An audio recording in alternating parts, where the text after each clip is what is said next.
Do you ever feel like you just don't have the time to sit down and read the news every morning?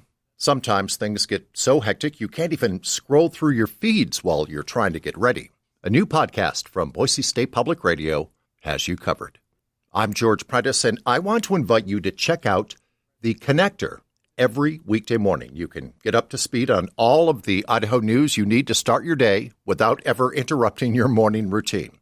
All you have to do is hit play. That's The Connector from Boise State Public Radio. Find it wherever you get your podcasts.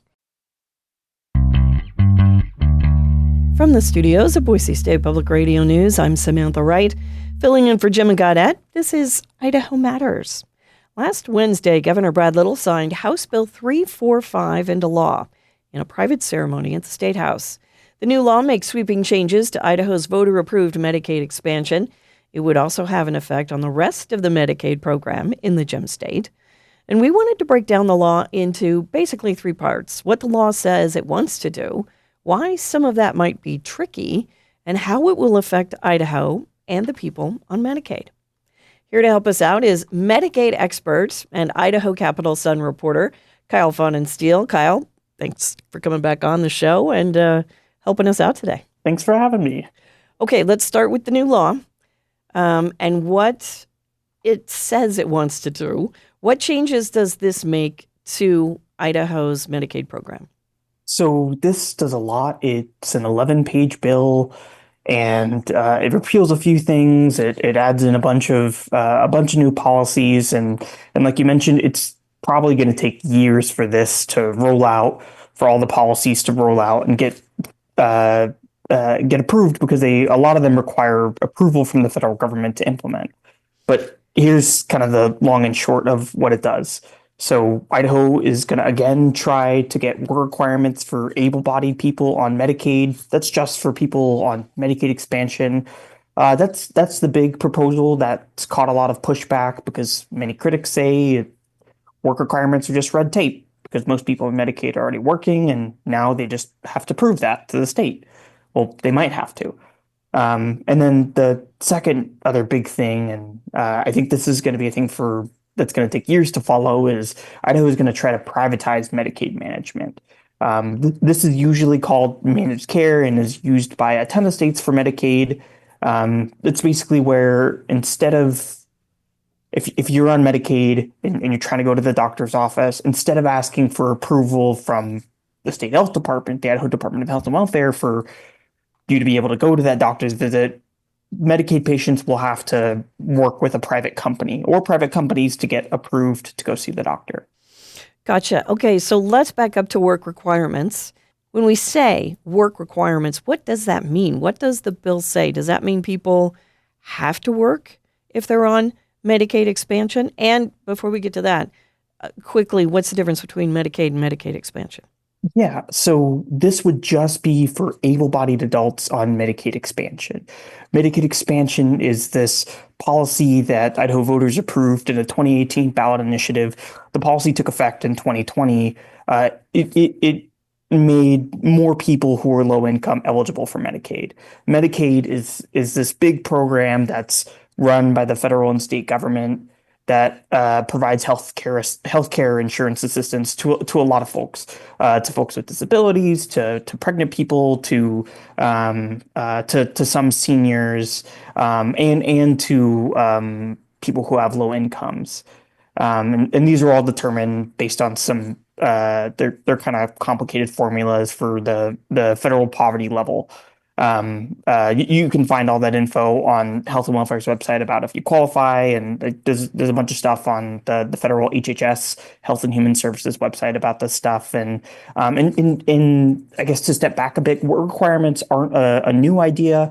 Idaho tried to get work requirements in 2019. These require approval from the federal government.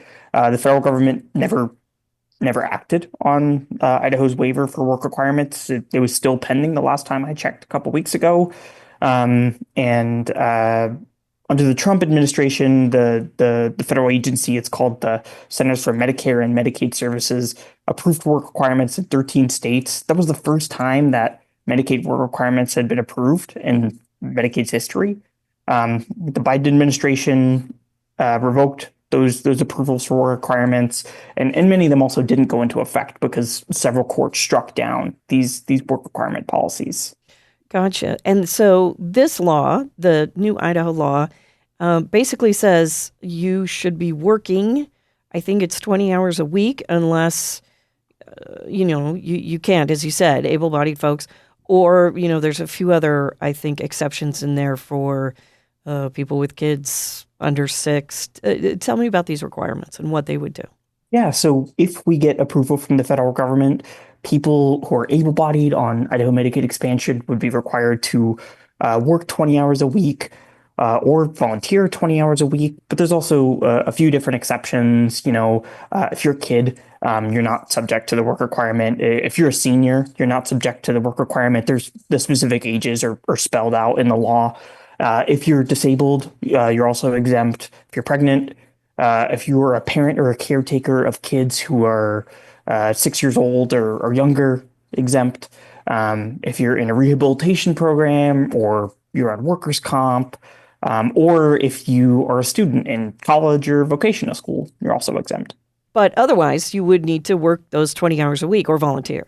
Yes, and I've talked with the bill sponsor, one of the bill sponsors, Representative Jordan Redmond, a lot. It sounds like a lot of this is being, a lot of the specifics of this policy are being left up to the Idaho Department of Health and Welfare. So we'll find out, I imagine, more specifics about what the reporting requirements are going to look like and more nitty-gritty details, if we get federal approval for this and as we get closer. Gotcha. So let's talk about managed care. You mentioned that. Is that basically where you bring in a private company to run Medicaid in your state? Is that what I'm hearing?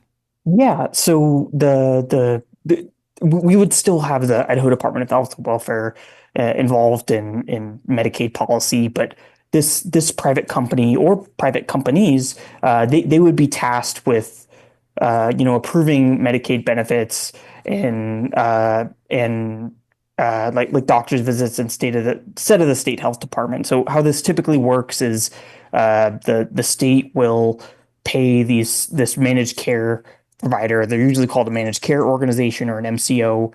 They give them this lump sum of money. It's called a capitation rate, and they say this is your money to run this contract to manage Medicaid benefits, and this is supposed to save money or at least make Medicaid's budget more predictable because the state isn't the one directly sharing the risk for this. It's going to be on this private company to manage Medicaid's budget, at least for benefits. Okay, there are a couple other things in the law.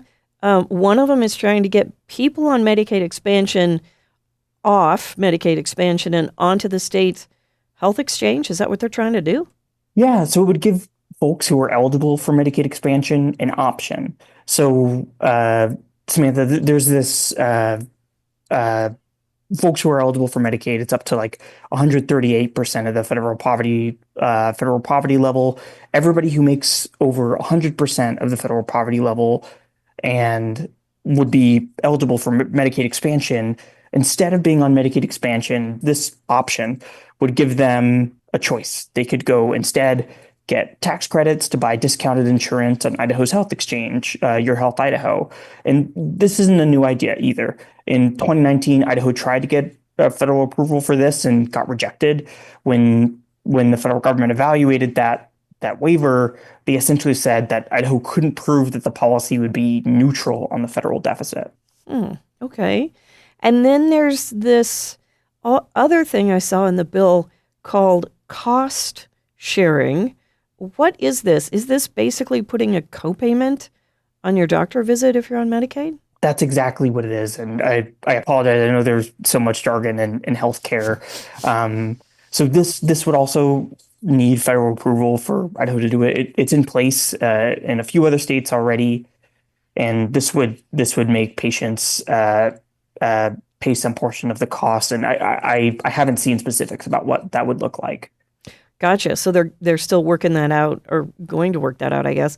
And I think that's one of those hidden things in the bill that we haven't talked a lot about, but it would, whatever it turns up to be, could have a really big impact on folks who, may not have the ability to do a copayment. So definitely something something to watch. Okay, so let's go to what the new law wants to do.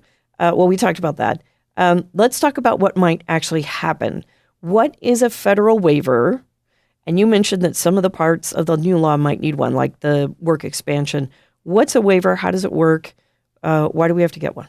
Yeah, so I'll step back a sec before that. So Medicaid is this federal and state program. It's a huge program, and the federal government ends up paying for most of Medicaid's costs. It's kind of different program by program. Medicaid Expansion, they pay the vast majority of costs. For other programs, they have this complicated formula to figure out how much they're going to pay each state's Medicaid costs. And the federal government also regulates a lot about how Medicaid is supposed to work. So federal waivers are essentially, a way for a state to ask to do something different with Medicaid, something that's not normally allowed. And this federal waiver process allows the federal government to study these specific changes before potentially granting them. And these are in place already in Idaho for a few different things, and they're in place for other states as well. Interesting. Okay, so we can't, for example, start those work requirements until we get that waiver, assuming we get it. No, we can't. And what about the switch to managed care? You mentioned it could be a private company, it could be more than one. That sounds like it would be a bit of a process because we'd have to find a private company or two and then do the bidding process and then switch over, right? That sounds like a rather large step. That'll probably take a while. Managed care contracts are usually done by this by a large managed care company that does this work in other states. So to do this, Idaho would not only need to, get federal approval for a waiver to use broader managed care, but they'd also need to put out a contract or contracts for bid with this. And just for reference, we already have some managed care in Idaho Medicaid. Our Idaho Medicaid mental health contract, that's currently our largest state government contract. It's valued at like about $1.2 billion over 4 years. So if this would be one contract, this would probably be a pretty large contract. Let's look at some numbers. According to your reporting, there are about 262,000 Idahoans on Medicaid, and more than 89,000 are enrolled in Medicaid Expansion. That's a lot of people who will be affected by the law somehow. Based on what you've seen in other states, will those work requirements knock some people off of Medicaid in Idaho? Has that happened in the past? That's what a lot of advocates think will happen, because many people on Medicaid are already working. Now with this policy, they think it'll just effectively make them prove that to the state. And supporters of the bill say this is going to increase the number of folks working. I should say as well, but these advocates are really worried that this is just going to be a red tape barrier. Because they also say that many other Idahoans on Medicaid who aren't officially working would be exempt under all those exemptions under the bill that we talked about earlier. We're speaking with Idaho Capital Sun reporter Kyle Fahnenstiel about a new law that will change the way Idaho's Medicaid program works. Okay, Kyle, you've been studying Idaho's Medicaid program for quite a while. You're familiar with how a lot of it works. What effect do you think the new law is going to have on Idaho's Medicaid program? I don't have a crystal ball, so I'm going to stay a little bit away from predicting the future, but I'm really interested in how these Medicaid work requirements actually pan out. Will they actually increase the number of people working, as a lot of lawmakers hope, or will they just be red tape barriers that make working people lose access to Medicaid, as a lot of advocates worry? And forgive me, I'm going to step back a little bit. So during the pandemic, federal protections blocked states from removing people from Medicaid, even if they were ineligible. This was only during the pandemic, and then when those federal protections ended, Idaho was one of the fastest states to remove people from Medicaid. Mm-hmm. And it turns out that, according to the state health department's figures, most of the people that Idaho removed from Medicaid weren't actually proven ineligible. It was because they didn't reply to the state's paperwork and information requests.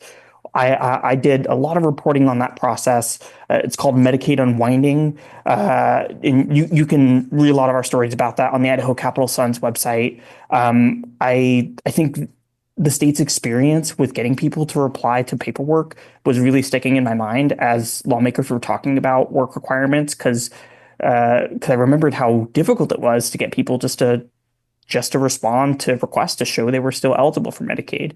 And that's not to say that everybody removed was ineligible. There could have been a lot of folks who knew they were ineligible and didn't want to take the time to have to tell the state health officials about that. But I think that's an important piece of the past that I'm remembering as we kind of head into this new policy potentially rolling out. I'm also super interested in seeing how Idaho rolls out managed care. There was a lot of talk in the state capitol about lawmakers being involved in whatever these managed care contracts would be to try to tailor them best to Idaho's needs. But I've also covered a lot of issues in Idaho's mental health managed care contract, from delayed payments to providers to hiring former state health officials to run these programs for these private companies. And I think these are important issues to keep in mind as we go into to rolling out managed care more broadly. So what's next in this process? It's law. I think it had an emergency clause, so it's law right now as soon as it was signed. Now we go for federal waivers. Is that the next step? Yeah. So I don't know offhand how soon the Idaho Department of Health and Welfare is anticipating they'll be able to submit these waivers, how long it's going to take for the federal government to do this. But at my estimate, we're looking at, at best case, a matter of months or likely years, because Idaho has to put together these applications to the federal government for these waivers. Then there will be public comment on these. Then the federal government needs to review these waiver applications, decide whether to approve or deny them. There can also be some back and forth and kind of fine tuning and asking questions during this process. And then comes, if we get approval, the process of actually implementing these policies in Idaho. And I'll be following all of those. And for managed care, it's all of that. But then there's also the process of actually putting together the requests for these contracts, putting them out for bids, waiting for private companies to do bids, the state evaluating these bids, making a decision. And these are really long processes. And then in the middle of all that, there can also be lawsuits challenging the process or the award that can slow things down. So I think this will take a while. And I know you'll stay on it because you've been on it. I want to thank you so much for coming on and telling us more about the law and what it's proposed to do. Thanks for having me on. We've been speaking with Idaho Capital Sun reporter Kyle Fahnenstiel about a new law that will change the way Idaho's Medicaid program works. We'll put links to Kyle's very extensive reporting on this on our website, boisestatepublicradio.org. This is the Idaho Matters podcast. I'm Gemma Gaudette.